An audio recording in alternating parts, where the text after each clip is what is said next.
Birinci Qarabağ müharibəsində itkin düşmüş hesab edilən və şəxsiyyəti müəyyənləşdirilən Əsəddin Novruzov Mingəçevir şəhər Şəhidlər Xiyabanında dəfn edilib. İtkin şəhid Mingəçevir şəhər Şəhidlər Xiyabanında yaylım atəşi və hərbi orkestrın himni sədaları altında torpağa tapşırılıb. Mərasimdə şəhidin doğmaları, Mingəçevir şəhər və Ağdam rayon ictimaiyyətinin nümayəndələri və şəhər sakinləri iştirak edib. Sonda şəhidin tabutuna bükülmüş 3 rəngli bayraq şəhidin oğluna təhvil verilib. Şəhidin ruhuna dualar oxunub. Məzar üzərinə əklil və gül dəstələri düzülüb.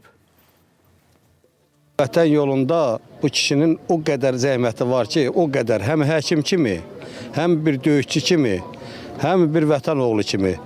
Bugünkü bu izdihamı qarşılayanların hamısına minnətdaram və mən öz daimına fəxr eləyirəm. Bu günləri kaş mən arzu eləyirəm ki, nə qədər gözü yolda olanlar var, onun hamısının gözü yoldan yığışsın. Necə ki bizim gözümüz yoldan yığışdı, bildik ki, gətirdik, dəfn elədik.